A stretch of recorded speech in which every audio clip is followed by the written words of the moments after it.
Hi. How you doing? I'm doing good. I'm like, it's been a really good 2 days. I heard Sean speaking of it. I was getting situated again. But I'm really excited to hear about what you and the Midwest Building Decarbonization Coalition have going on. I'm going to introduce you now. Marnese Jackson is an environmental and climate justice activist, advocate, trainer, and educator from Pontiac, Michigan, where she is a mother of 2 children, London and Dawson. Marnese was previously with the Mothers Out Front in December 2018 as the Frontline Organizing Program Manager, where she focused on building the base of mothers in frontline communities. During this time, Marnese was the staff liaison to U.S. Climate Action Network, staff equity team and BIPOC Affinity team member. Marnese also managed the Youth Global Climate Strike in 2019 and Earth Day Live 2020. She is the former Midwest and Great Plains State Regional Organizer for the NAACP's Environmental and Climate Justice Program. She was the Weatherization Coordinator for Oakland Livingston Human Services Agency and Energy Outreach Specialist for the Southeast Michigan Regional Energy Office. Marnese is the membership chairperson of the Michigan Environmental Justice Coalition and an environmental and climate justice chairperson of the NAACP Northern Oakland County branch. Marnese was appointed in 2021 to the Governor Whitmore's Michigan Council on Climate Solutions. Thank you, Marnese, for being here today. Woo! Thank you for having me. And I'm going to shout out Mama Gloria. She's in the chat, our fellow Michigander. So I can go ahead and get started. You're on. It's live. We can see your stuff. All right, great. Okay, so there's a lot to get in 30 minutes talking about equitable decarbonization while undoing white supremacy culture, honoring our Jemez principles of democratic organizing, and centering BIPOC communities. So I am going to do a shameless plug that we do offer these trainings here at the Midwest Building Decarbonization Coalition, and this is our team. We're a 4-mighty team, me, Margaret, Jacob, and Maggie. We are a coalition that got started back in 2020 to undo and eliminate fossil fuels in buildings and residence homes. And so with that, there has been an intentional way of the coalition where we're trying to make sure that we center equitable building decarbonization and then also centering Black, Indigenous, low-income and communities of color. And so before I move on, okay, this is our land acknowledgement because this is the basic practice of doing the work of environmental and climate justice. But in our space of building decarbonization, we invite you to recognize the written histories of the United States, specifically in the Midwestern states, as fractured. And let us acknowledge then that we are currently on land of the Indigenous who continue to be systematically erased by politics, policies, and practices that remove their histories from this place. And let us honor the enslaved people who built the wealth and foundation of the United States. And let us, the histories of the United States, as acknowledge that the United States of America is complicit with the racism of white supremacy. We recognize that these difficult histories persist in our present day racial realities and privileges within our movement, specifically in our building decarbonization space, as we have experienced redlining, gentrification, high energy rates that plague Black, Brown, Indigenous, and low-income communities. And so we ask you to commit to dismantling racism in these spaces where we work, in your personal lives, and we invite you to create that change. So moving on, and so this is the basic practice, right? And if you do not have this acknowledgement in your space, I welcome you to start incorporating that. And then moving on to the advocacy piece of fighting for land back rights, and then also reparations for our Black brothers and sisters, okay?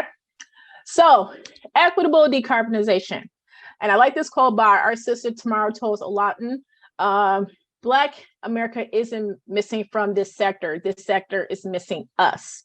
So building decarbonization means converting appliances like stoves, water heaters and furnaces from fossil fuels to clean carbon-free electricity. Equitable building electrification is an effort to incorporate racial equity and energy democracy into the process and the policies being proposed. The goal to electrify buildings is the same, and the key distinction is the process, the people, and the methods to achieve this goal, because traditionally in all of our spaces, Black, Brown, Indigenous people have not been at the table, right? And I hear this a lot within our spaces. We need to bring more equity voices in. Okay, let's just be clear. Just say Black, Brown, okay? All right, into this space. And so we can know what you're talking about, right? Because you all like to, I'm saying you all, the white supremacy culture, like to group us all together, but be explicit about your language, right? And then also when you say we need more equity voices or Black, Brown, and Indigenous people at the table, we all need to learn to make a friend, okay? Because that's the problem with white supremacy culture, and I'm going to get more into that we are so stuck in our own bubbles, our own silos, that we forget that this world is so much more out here that you can learn from, and the solutions, quite frankly, are in our Black, Brown, and Indigenous communities. So what is equity? According to PolicyLink, equity is just and fair inclusion into a society in which all can participate, prosper, and reach their full potential. Sustainability without equity is sustaining these inequalities. And so as you see all these appliances, the most common use of natural gas in buildings are for space and water heating, clothes drying, and cooking, right? So Black, Indigenous, and other communities of color nationwide experience disproportionately poor air quality. And this is especially true in states like Michigan, where I reside, where non-white communities face some of the most disproportionate particulate matter burden, meaning communities of color are more likely to be exposed to hazardous pollution created by fossil fuels combustion, right? And this is the same with other metropolitan areas in the Midwest.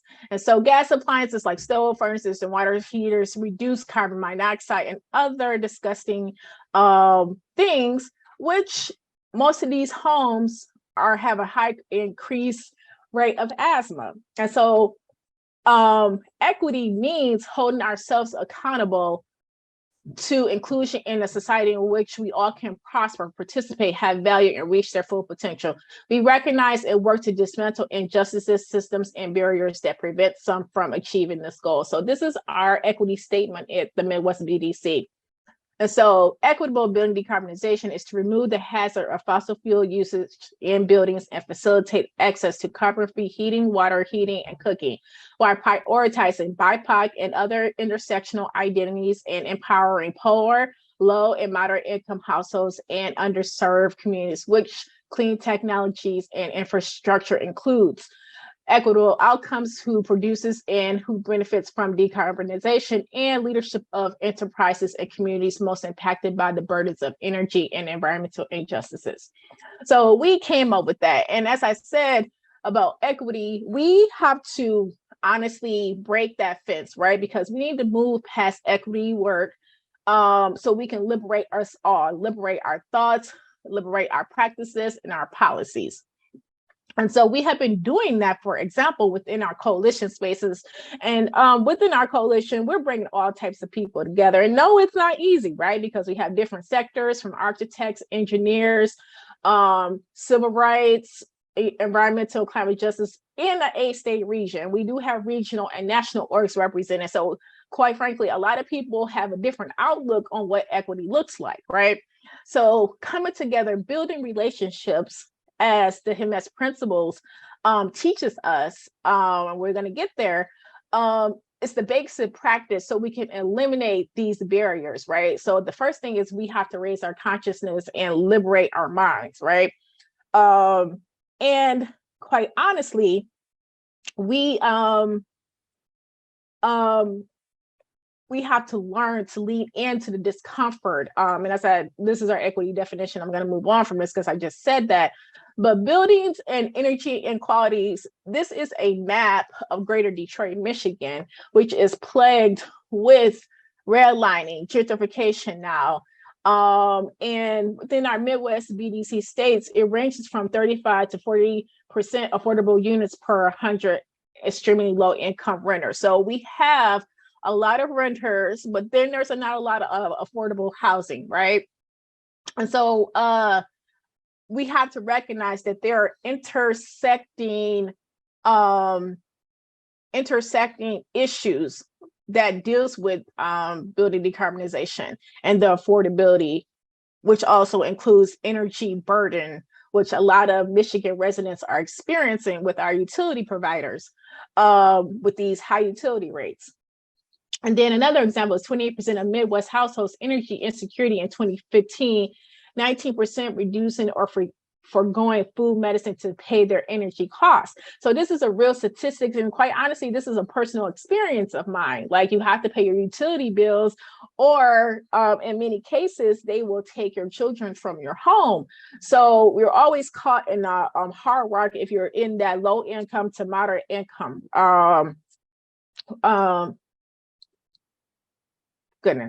Yes, if you're either low income or moderate income. And so Black households 2.2 times, Hispanic 1.9 times are more likely to experience utility shutoff, which means that this is a health issue. This is of course, a racist issue. And then also, it could be a life or death situation for many households, especially if you need your electrical appliances to breathe, for example. So I'm thinking when we are talking about honoring communities of color, we have to look at all the different barriers that our communities are coming up against. And so with the history of the Jemez principles, I'm gonna go back to the principles of environmental justice that were written in 1991 at the first People of Color Environmental Leadership Summit in Washington, D.C. The broader vision and the vision came earlier than the Jemez principles, which helped establish and spread the concept of environmental justice. And so the Jemez and environmental justice principles are two of the earliest documents establishing principles for democratic and anti-racist organizing in the environmental movement. It's the same within our building decarbonization movement. And so in December 1996, the South New Network for Environmental and Economic Justice hosted the working group meeting on globalization and trade in Jemez, New Mexico. And so 40 people of color and European American representatives met to hammer out the common understanding between participants from different cultures, politics, organizations. And the Jemez principles for democratic organizing were adopted by these principles. So that's the history of it, right?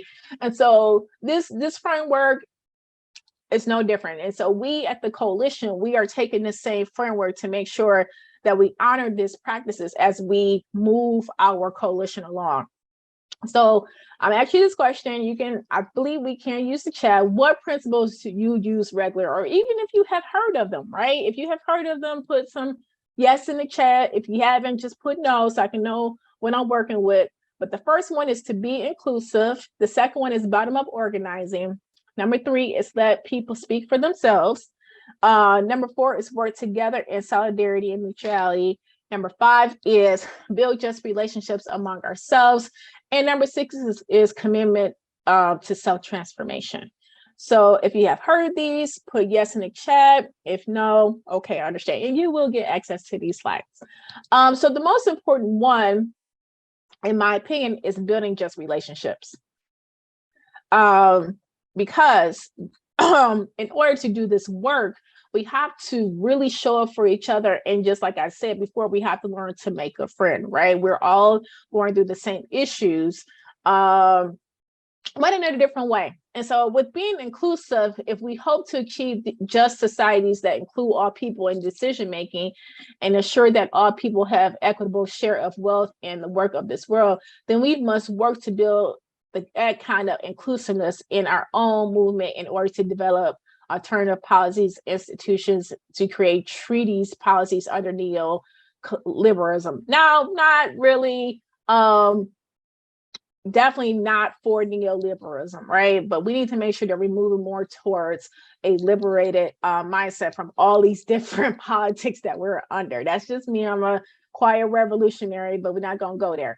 But I wanted you guys to look at this requires more than tokenism, right? Stop hiring that Black person just to get out there and do your work, right? You have to pay people, right, to do this work. And if, quite honestly, if you look around the room, you don't see that your room is diverse geographically, racially, gender-wise, religious-wise, then you have an inclusive problem, right? So you have to do some soul searching on where your organization is, workplace, church, everywhere. You have to kind of do some soul searching. Next part is, so what does that mean to you? You can go ahead and populate the chat if you like. What does being inclusive mean to you? To me, it means believing in a vision and a path where the life, the liberation, and joy of all people are intertwined with my own family, my community, and those who I love. So I want everybody to be a part of what I'm doing. If I have the capacity to, right? Because, we got a lot going on, but if I could bring everybody to what I'm doing, hey, that means be inclusive. But then I'm also making sure that I'm within the area that I'm in, because I'm in Pontiac, Michigan. That's like 30 minutes outside of Detroit. I try to bring people along. And no, it's not easy, but you got to keep trying. And so with the emphasis on bottom-up organizing, you have to reach out to new constituents, people that you not necessarily may have some type of connection to, because our movement in environmental, climate, building decarbonization, energy justice, utility justice, this is a movement that impacts all of us. So you have to think outside the box. And I was just thinking about, we were on our faith working group team and how we can mobilize more church members into our movement. Well, heck, church members, they need an energy audit on their church. Otherwise, they're going to be passing a collection plate to pay the energy bill. So we have to kind of like think about where do we sit that can benefit from the movement that we're in, outside of, we know that these climate impacts are happening every day, as we see in Puerto Rico. But it's coming to light about our infrastructure. So this is a perfect opportunity to really hone in on our infrastructure, our water quality, and then also our utility rates. This is like a great opportunity to do that. So top down organizing is pretty much everybody's at the top, the people at the bottom. There is no decision making from the people at the bottom. Bottom up organizing is that everybody is a part of the decision making. Somebody has something to say. No, everybody is not going to agree. That's not realistic. But we have to focus on everybody's bringing something to the table and that everybody has value, right? And the problem is with top-down organizing, the people at the top do not value the people at the bottom, right? And they're not validating their experience. So just because you have like the academia knowledge of the issue doesn't mean the people at the bottom who are experiencing these lived issues don't have the real stories. Those stories are very impactful, which also validates your academia standpoint. So let people speak for themselves. This is the one that people, my white friends on the line, okay? You all have to, and it's just any community though also, right? I don't go into somebody else's community, like I definitely don't do this in Detroit. Going to Detroit saying that Detroiters needs to do this and this and this, or I represent Detroit. No, that's a big no-no, okay? You don't do that. You have to let people speak for themselves, because you're not their gatekeeper. And it's also that overseer mentality, right? And you don't want to misrepresent people who are in that respective community. Speak for yourself and use I statements, okay? And if the community isn't there, then you need to do your homework with grassroots organizing and go get them. Don't think you're too good to get on the ground and talk to people, okay? This is a part of building a movement, right? Detroit, what up, though? Yes. So us Pontiac people, we don't go to Detroit telling them what to do. We don't, it's just respectability politics, okay? You have to kind of adopt that. mentality or speaking for them, right? So working together in solidarity and mutuality. This is such a good one because building strong relationships, we have to understand that one issue impacts another issue, right? So just because I'm not in the criminal justice reform movement does not mean that it's not related to the environmental work that I'm doing. For example, it is related. Returning citizens in Flint or who were incarcerated in Flint experienced the Flint water crisis, right? And we all know that's an environmental impact. So were they less valuable because they had some shortcomings? No, they're not less valuable, right? They are people, they're humans, and we have to treat people as such. So that's what I mean, working together within other movements, because that's how we're going to grow. And everybody, quite frankly, have to drink water, right? So that's just an example that I like to use because we tend to forget, we get so caught up into our movement that we forget about all the other movements that are related and intersects with our movement. So work together. I'm not saying that you have to show up to every protest or anything, but try to at least do what you can in the best way you know how. And try to identify how it can relate to whatever you're doing. And then lastly, build just relationships among ourselves. So this talks about how people just, and we, you know, we come here, we work, right? Our organizations send us out into the community, but we have to make sure that this is a relationship that's impactful. Transactional relationship, like, hey, what I'm going to get out of this, it's not going to be sustainable at the end of the day. People are losing their lives. People are ingesting harmful pollutants. This is real health impact. So we have to practice just relationships because it can happen to us, right? And making sure that we coordinate and hold each other accountable, right? For the work we're doing. And so I like this quote by Malcolm X: sitting at the table doesn't make you a diner. You must be eating some of what's on the plate, on that plate. And being here in America doesn't make you an American. Being born here in America doesn't make you an American. So we have to just have just an equitable relationship with the people sitting next to us. I know it's not hard for me to make a friend, right? Like every time I go somewhere and I travel a lot for work, I'm always talking, and it would just be random, like, hey, yeah, so how's your utility bill? Let's talk about, you know, how's that going? And it could just start off about the work that you're doing. People get very intrigued and, oh my goodness, I got a new friend in California. And so have basic conversations.